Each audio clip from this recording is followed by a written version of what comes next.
Hey there, real estate professionals. Welcome to another episode of the Optimized Real Estate Podcast. I'm Rod Wilson. My job is to basically interview some of the movers and shakers of the residential real estate industry and pull out their top secrets, ideas, strategies, and really focused around helping you optimize your own real estate business. And today I have an amazing guest. Honestly, this guy's bio is so long, I'm going to have to cut it short. In fact, I'm already thinking this is like one of those guests where you're already thinking about your number 2, your second podcast, and even third, because there was just so much to cover with him. Jay Conner is a national speaker, best-selling author. He's been buying and selling since 2003. He's actually flipped over 475 houses himself. What's cool, and I didn't cover this in this particular episode, but he has automated his whole business to where he's, 7-figure business, totally automated. We'll have to get into that next time. It's funny. I felt like I was talking to Zig Ziglar. You'll appreciate that when you hear his accent, but super good guy. He's an expert at raising private money. That's the reason I wanted to have him on. He basically gets into, who to look for when you're looking for private money, who to go after. And actually that statement, go after, he has a system to where you don't really go after people. They come to you. You become kind of a magnet as far as, generating people and deal flow coming to you. How to find people that will invest in your deals. We talk about self-directed IRAs, which, seems kind of boring, but the way he describes it and some of the resources he provides is amazing. Why you want to be a teacher and not a pitch guy or gal, not a salesperson. He gets into, he throws on his teacher hat a few times. You really just focused on, when you're looking for private money, you're focused on educating people, explaining your deals, your process, why that by investing in your company and in your projects, it's a safe investment, and a whole lot more. So anyway, I'm excited for you to listen and or watch this episode. And that's it for now. Without any further ado, let's get on with Jay Conner. Oh, I'm on with Jay Conner this morning. How you doing, Jay? My lands, Rod, I am doing fantastic, and thank you so much for inviting me along to talk about the subject I'm most passionate about, and that's private money, how to get money for your deals without relying on the banks or traditional lenders, putting yourself in the driver's seat to where you're attracting more money than you can use, how to use private money and never miss out on a deal. Okay, my investors and followers, and their ears just perked up. That's become a big topic. And why don't we do this? By the way, I have to say, I feel like I'm talking to Zig Ziglar. I hear you, man. Well, I'll tell you, I love Zig Ziglar. I met him twice. That's cool. Met Zig in Dallas, Texas, where he was from, all the way back in 1994.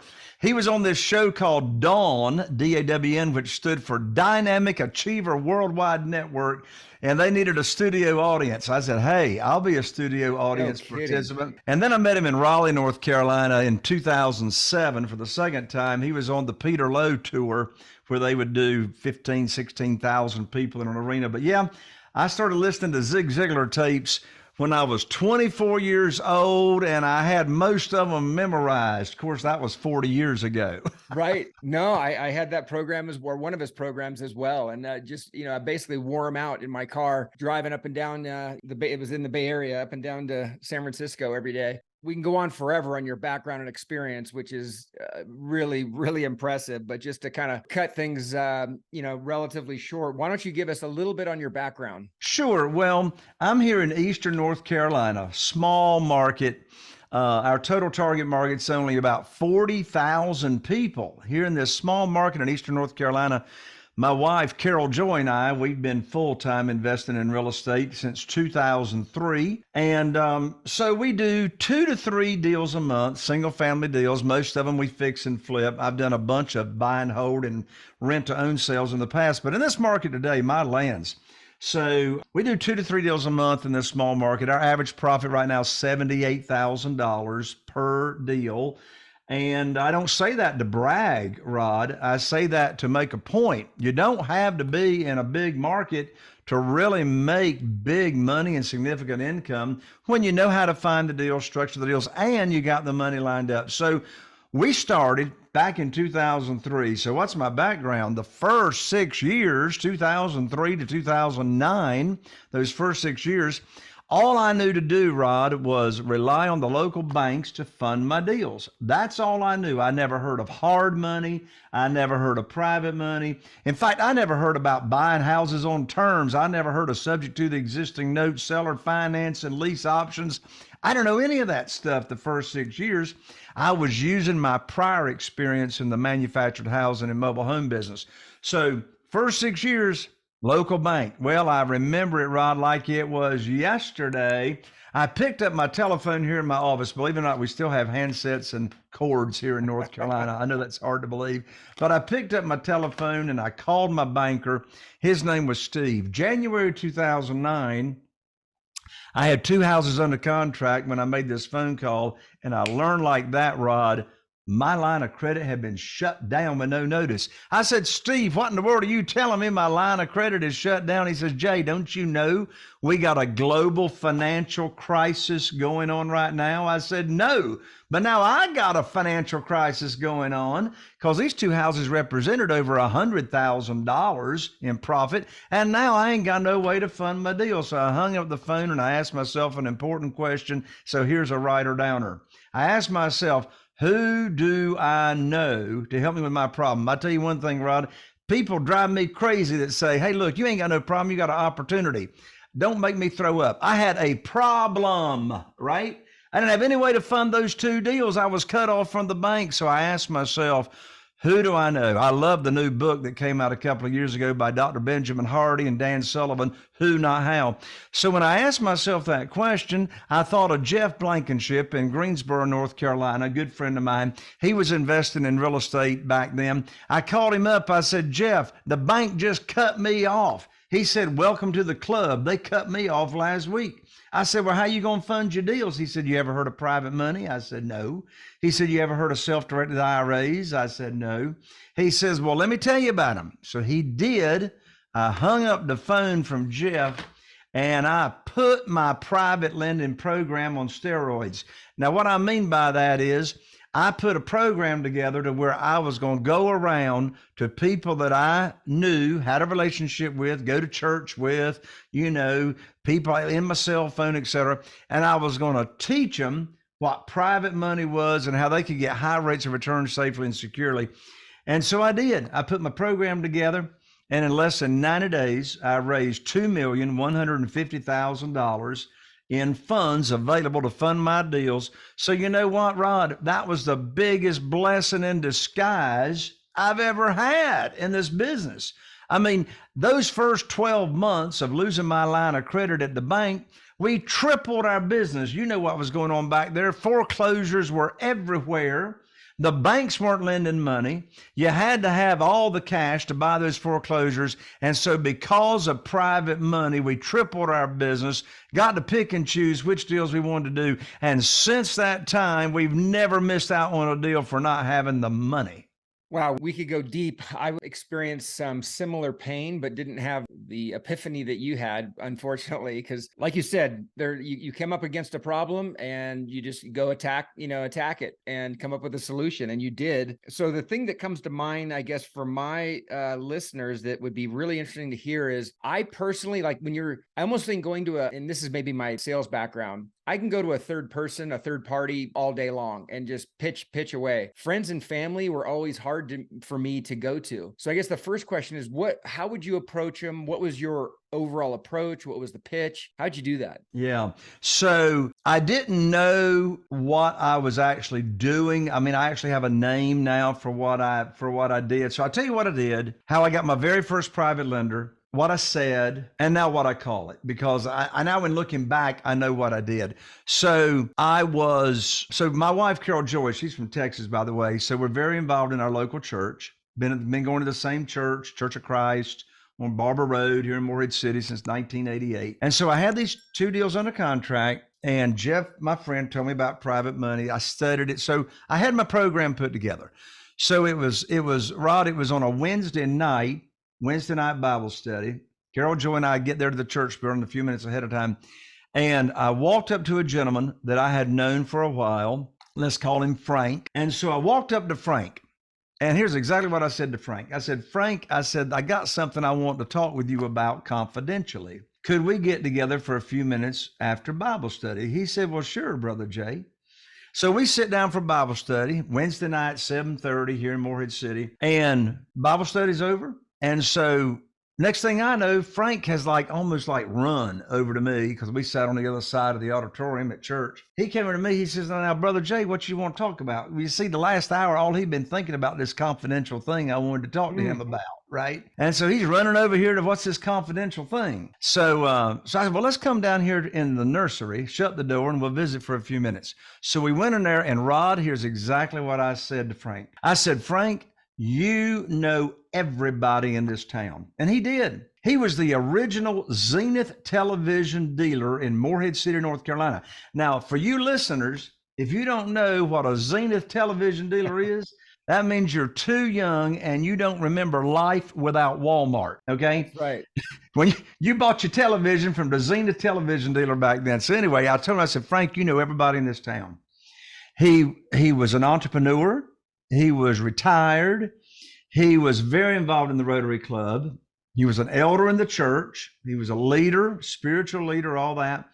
And I said, Frank, you know everybody in this town. And here's the magic words I said after that. I said, Frank, I need your help. And here's what I need your help with, Frank. I said, you see, Carol Joy and I have now opened up our real estate investing business by referral only. And I'm now paying high rates of return, insane high rates of return to our investors. When you run across somebody that's complaining about those CD rates in the bank and the volatility of the stock market, would you refer them to me so I can tell them about my program? And Frank looked at me. He says, well, now, Brother Jay, what you got in mind? And I said, well, are you saying that you might be interested? He said, well, I'll tell you what, we're only earning 3% in the local bank certificate of deposit. You could get 3% back in 2009. You can actually get 4% now. I got 4% the other day at First Citizens Bank. He said, we're only getting 3% in the local bank and we're losing our behind with the volatility in the stock market. He says, well, tell me about your program. What kind of interest rate are you paying? I said, well, now, Frank, that depends on the deal. But what sounds high to you? He said, I don't know, maybe 5% or 6%. And I said, Frank, I can't pay you 5 or 6%, but I can pay you 8%. He said, put me down for $250,000. Wow. So the next day I went to Frank and his wife's home and we sat down over some coffee and I laid out the program to him. What am I paying? What was my interest rate? By the way, don't miss what I'm getting ready to say right now. I wasn't pitching a deal. Now, bear in mind, I had those 2 deals under contract that was, talking in my head, but I would not let myself say one word about them deals, right? So if I opened my mouth up about them deals, I'm going to be sounding desperate. Right. And desperate has got a smell to it. So I wasn't going to talk about them. I'm just talking about the program, right? That's a huge nugget and a huge mistake because I've done it myself and I see guys doing it all the time. They get so focused on the deal. You're talking about, there's also some magic in there just about the confidential thing, needing help, you get their interest, they start coming to you. And what I hear is you're like a magnet. They start coming to you versus you pitching and trying to close them. Absolutely. See, here's the deal. And I'll finish the script here in a second. But here's the deal. The traditional way to borrow money, ask me how I know, is to go to the bank, get on your hands and knees, put your hands under your chin and say, please fund my deal. Right. Please fund my deal. Well, that's asking for a mortgage. There's an application, there's credit scores, there's all that. You know what? In this world, it's a 180. Now in Kentucky, they call it a 360. They're off a little bit. But anyway, it's the opposite direction. I'm not asking for a mortgage. I'm offering a mortgage. So you see, here, look, when I got there to Frank and his wife's house on Thursday afternoon after Bible study on Wednesday night, I didn't go there asking or pitching. You know what I did, Rod? I put on my teacher hat. Nice. Right? Yeah. I put on my teacher hat. I'm leading with a servant's heart because they got a problem. Their problem is they're all over the place losing money in the stock market. They're sick and tired of the local bank and CDs and everybody else, they're not getting any kind of safe return. So I put on my teacher hat, led with a servant's heart as to what I could offer them and do for them. So when I got there, sat down over coffee, and so I taught them my program, right? I said, here's how you can get high rates of return safely and securely. And I told them, I said, I don't have a deal for you today. I didn't. I wasn't going to give them a deal today, right? Because I'm separating the conversation, right? So I taught them the interest rate. I taught them in my program how they can get their money back early if they have an emergency. I taught them, frequency of payments, how often they're going to get their payments. I ask them, are you using retirement funds? Are you using just investment liquid capital? Because that's going to depend if I'm going to tell them about my self-directed IRA company that I would refer them to, right? So they can get tax-free or tax-deferred income. So I just had this conversation that lasted about 20 minutes.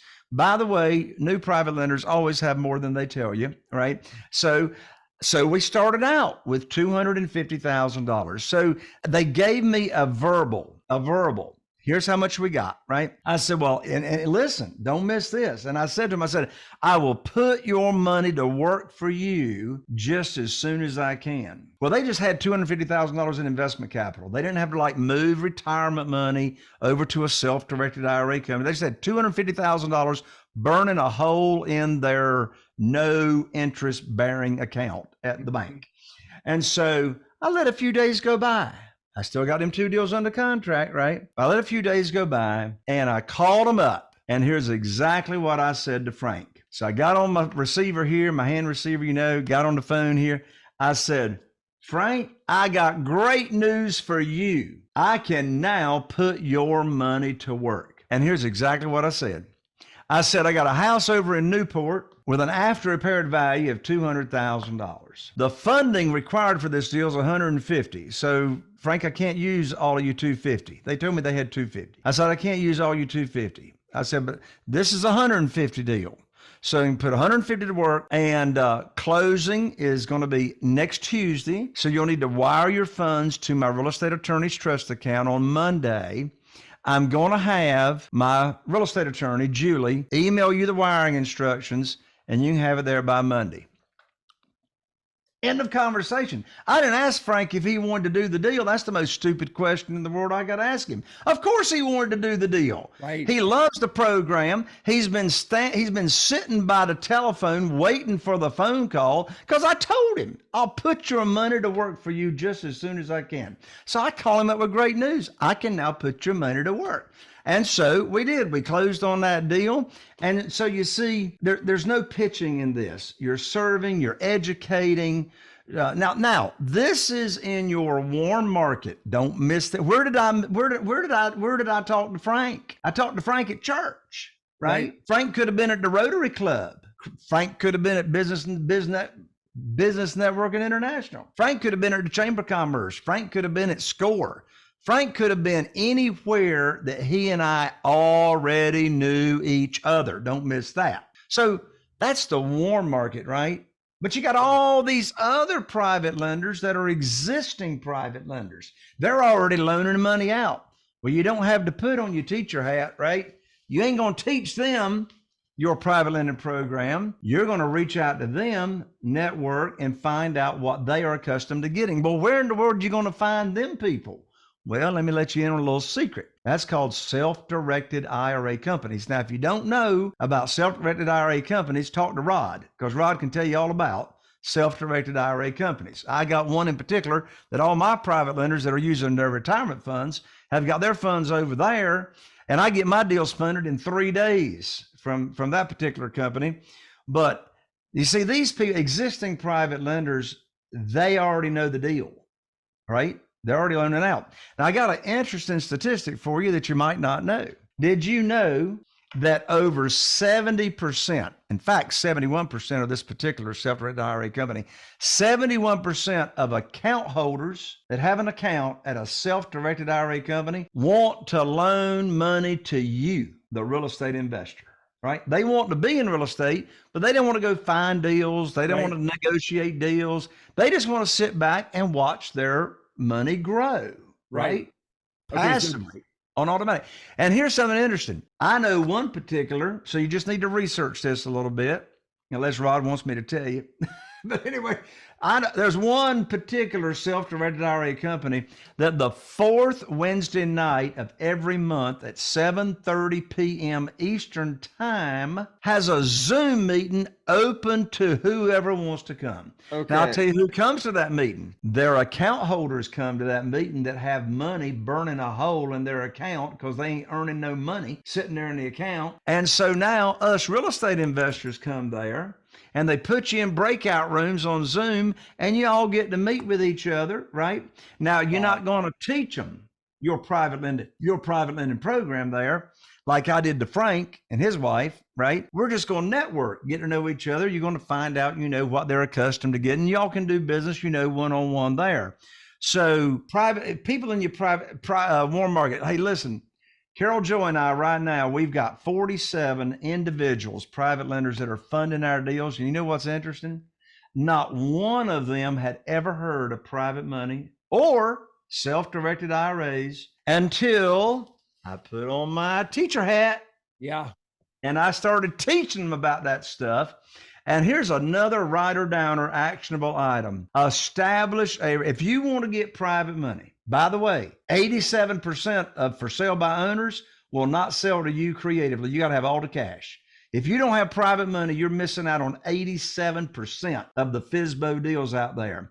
But here's the actionable item. Establish a relationship with a self-directed IRA company that you can refer your new private lenders from your warm market to that have retirement funds. Listen, over half of our 47 private lenders are using retirement funds to fund my deals. Well, here's the takeaway on that.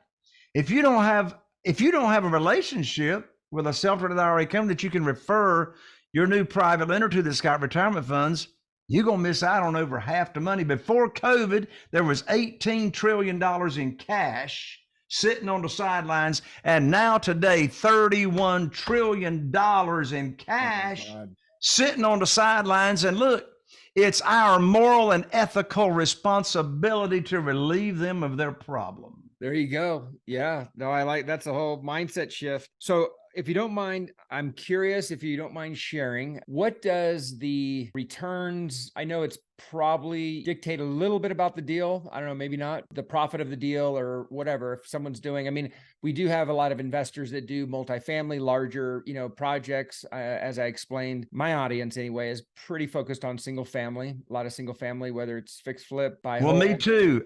Since 2003, we've fixed and flipped over 475 single family houses, with the majority of those being using private money for funding. Okay. So two things. One is I'm curious, how do you structure the deal? What kind of returns? I've done it many, many ways in the past. And I have a lot of guys that'll ask me how do you structure your deals? It kind of depends. And then the second thing was, let me have you answer that.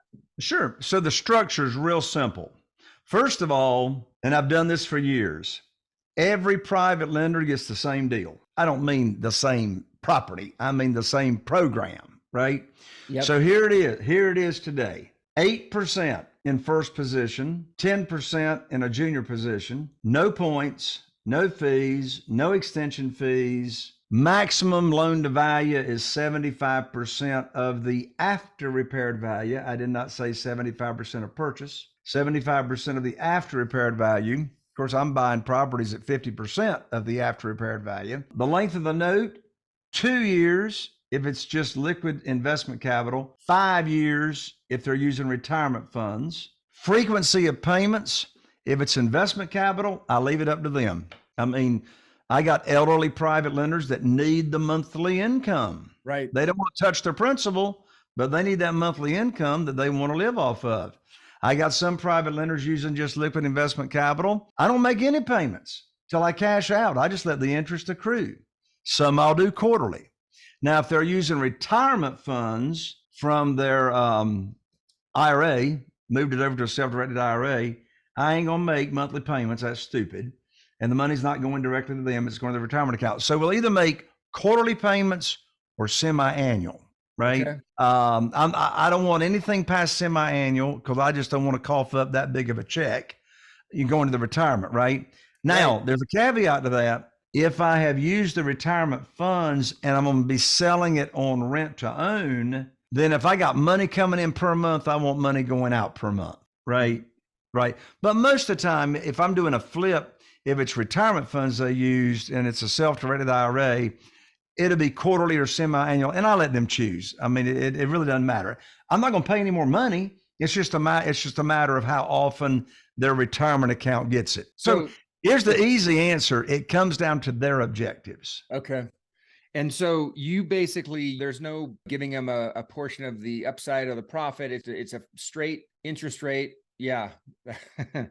Okay. Yeah. So it's like, I mean, the old business model, and by the way, there's nothing against it. I mean, it's your business. Do business the way you want to. But I just decided years ago, I'm not joint venturing. Okay. I'm gonna let the private lender be the bank. Like if when I borrowed money from the bank, they didn't get a piece of the hind end of my deal, right? I let the bank be the bank. And so they're going to know exactly what their return is going to be. Okay. But here's what's funny about that, Rod. I'm thinking of one particular private lender. We've been doing business for 3 or 4 years. And he called me up one day. He had like close to $1 million with me. And he called me up one day. He says, Jay, I've been loving your private lending program. And I thought to myself, okay, where's this conversation going? Yeah. He said, I've been loving your private lending program, but I want to get a piece of the action now. Yeah. I said, well, here's the way it works. I let my private lenders do what they do best, which is invest in the deal and sit back and collect money. And then I do what I do best, which is find deals, negotiate deals, oversee deals, rehab deals, be the orchestra director, and do all that stuff so you can get a high rate of return safely and securely. So if you want to get a piece of the action, you need to start doing what I do. Right. Okay. That's great. Those are. So guess what he said? What's that? Okay. Yeah, exactly. And there's probably 20 other things you didn't mention that you do every day and the stress of it and everything else. So that's interesting. Did you start doing that day one? How do you get the confidence to go back to someone who has that conversation? Because as we're talking, I think the mistake that I made, I had a lot of guys that wanted to be developers. They didn't want to be just straight investors. And that's where I think kind of a little bit of the flaw in my model, because they didn't want to sit back. They wanted to be part of the deal. They, a lot of them came to me wanting basically, in on these. And I didn't really, I guess, for lack of a better way to put them in their place as far as what their role was versus mine. Just to be honest, I was usually trying to get them. I mean, this was part of my pitch. I hate to say now, but 18 to 24%. And some they got 30 to 60%. And some got, I had a preferred return of, anywhere from 6 to 8. So anyway, going back to my question, did you develop this confidence? Did you just come out of the gates and say, no, this is the way the deal is? So let me comment on that, because I have more than one thought on, first of all, how to have confidence in presenting the program and talking with potential private lenders. First of all, and this is paramount. I mean, we got to own the real estate between our ears before we can go out there and own single family houses and, commercial and all that. We got to own this. So how do we own this? Number one, it's been my observation, Rod, that when a real estate investor, whether they're new or they're seasoned, when they first start looking to raise private money, they have this fear of rejection. And here's the deal. Let me ask you a question, Rod, and your audience. How can you be rejected when there's nothing to reject? Now let's hang out on that for a second. How can you be rejected when there's nothing to reject? If you're pitching a deal, your deal can be rejected. But if you are teaching a program for someone to get high rates of return safely and securely, all you're doing is sharing information. No, you're not asking. That's such a huge nugget that I have it starred and written down, but and back to the teacher hat, you're educating, there is nothing. And then that's where almost confidence isn't needed, because it's not like you're selling, you're not really pitching, you're just explaining.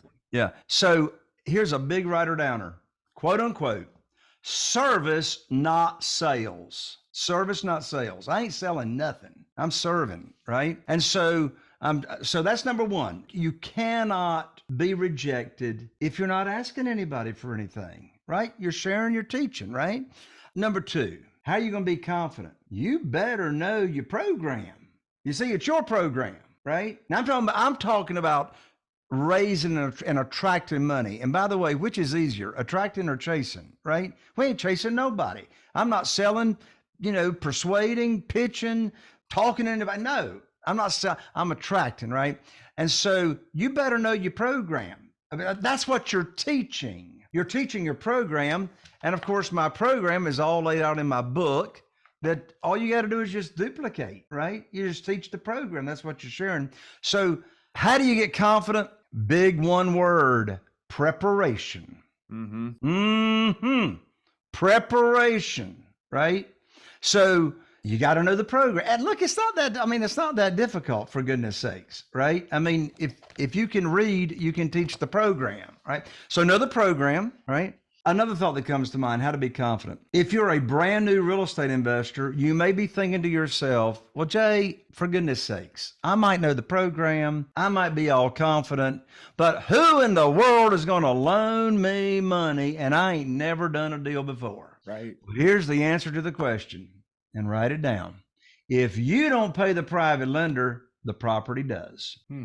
So that's why we have such a conservative loan to value, to where we are protecting that private lender. And most of the private lenders you're going to do business with in your warm market, they ain't never heard of private money. They ain't never heard of self-directed IRAs, right? So you got to look after your private lenders. Part of the program is you're going to name your private lender on the insurance policy as the mortgagee.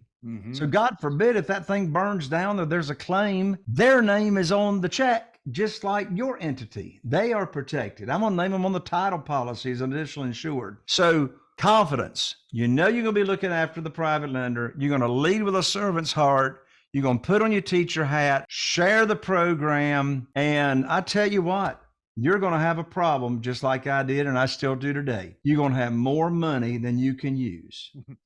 So, okay, that's a good segue into the program. So I'm assuming when you say program, it's basically your business, and everyone's got a little bit different tweak on how they approach the business. How deep do you get into, I guess, the mechanics of, let's just say, fix and flipping? Is it mostly around, well, you tell me. I mean, I'm not going to put words in your mouth, but I had a certain way of kind of explaining my business, and I'm curious how you do that. So in my PowerPoint presentation, so like I've raised $969,000 at one private lender luncheon. Like, I've got multiple ways to get the word out. You can have a one-on-one conversation. You can have Starbucks, you can do an educational presentation to Rotary Club, etc. But in the PowerPoint presentation of teaching this private lending program. And when I say program, I'm just talking about the private lending program, how an individual can make high rates of return safely and securely, either using investment capital and or retirement funds. So when I'm teaching it to them, I just give a couple of examples of the deals that I do, right?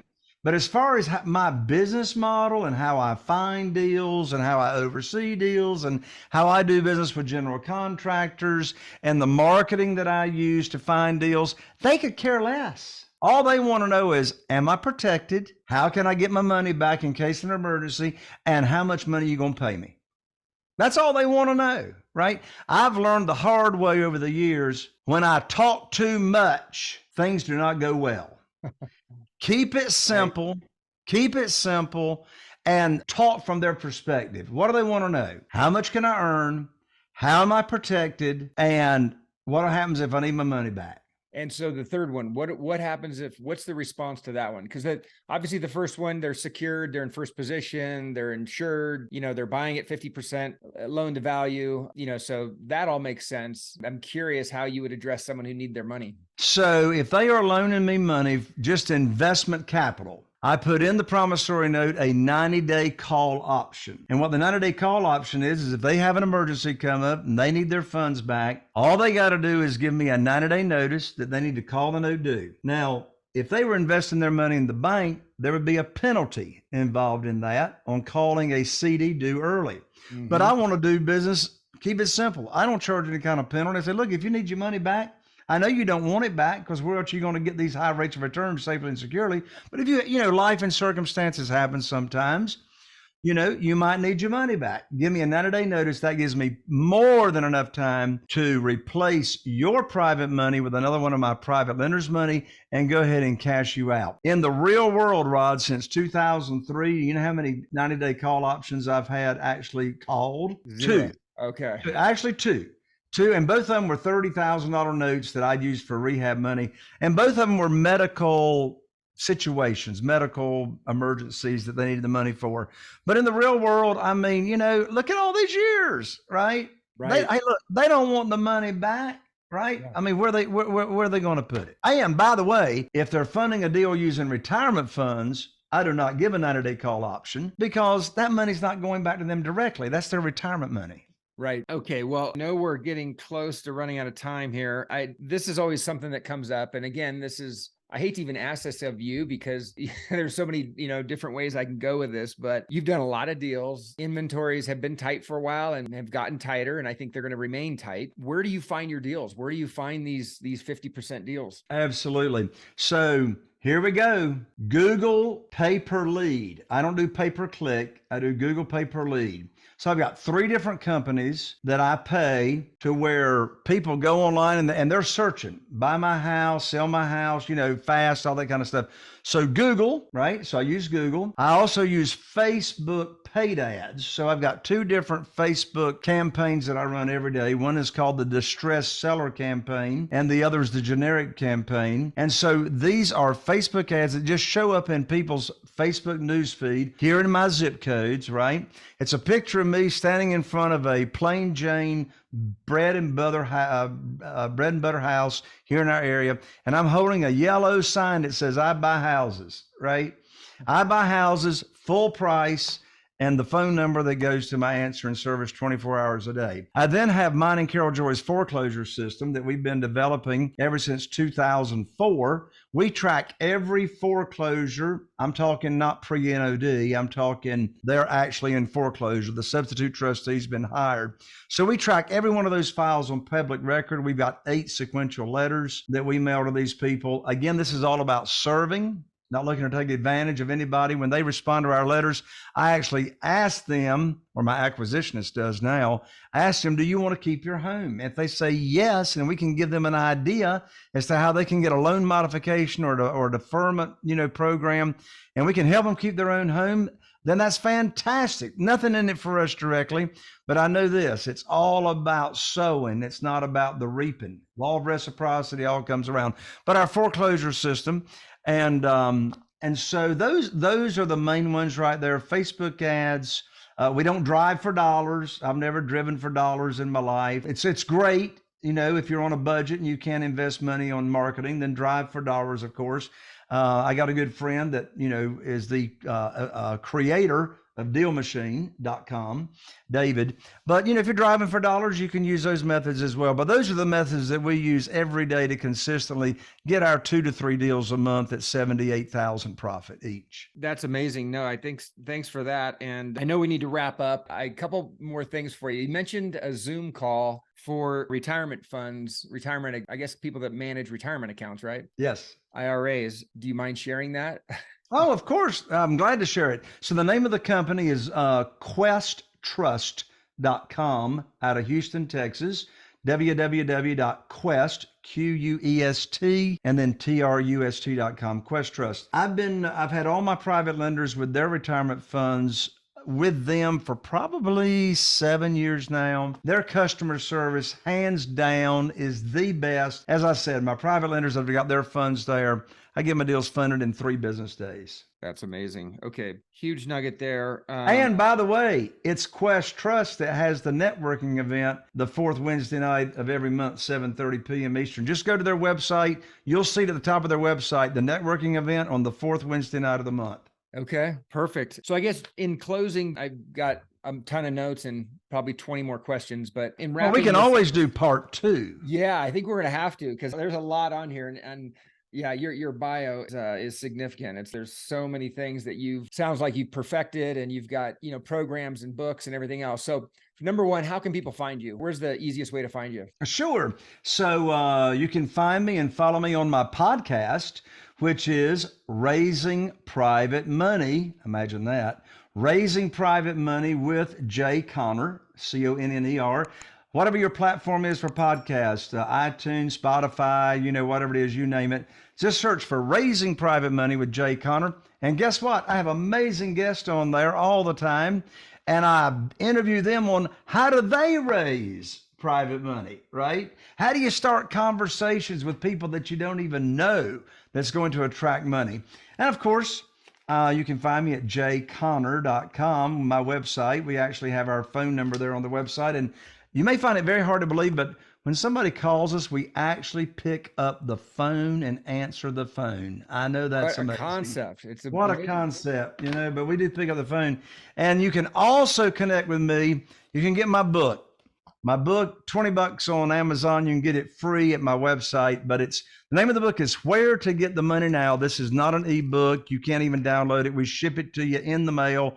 Where to Get the Money Now, how and where to get money for your real estate deals without relying on traditional lenders. You can pick this book up. I'll autograph it for you, ship it to you in the mail, and it's got my program in it for you to duplicate, right? Okay. www.jayconner, JAYCONNER.com/book. Really appreciate that, Jay. And by the way, some of my followers are probably like, why are you talking to this guy about private lending? You're a hard money lender. But, I think this is something that every investor should have as part of their business plan and their strategy, their go-to-market, whether you're using 100% private individuals to fund your deal, or, we didn't get too deep into different capital stacks. And I've used debt before and then equity. And obviously in this case, they'd be in second position if you had traditional debt, but there's a lot of ways to kind of skin a deal. This is just one of them. And I think it could really help a lot of people from a profitability perspective, from being competitive in the market and closing deals quickly. And there's just so many advantages in using private individuals and private money. Absolutely. And by the way, I will say the podcast is amazing. I'm about halfway through this Gary Wilson, which is not my brother or anything, but this is not a plug for Gary, but amazing content and podcast. So I do encourage everybody to go check out his podcast and definitely the website. And by the way, Jay, thanks a lot for the book offer. I'm going to be getting mine as well. And I guess that's part one for now. We'll have to regroup. Absolutely. I've really enjoyed being with you, Rod. You're an amazing host and interviewer. I look forward to part two. God bless you. Absolutely. Thanks for the time, Jay. Talk to you soon.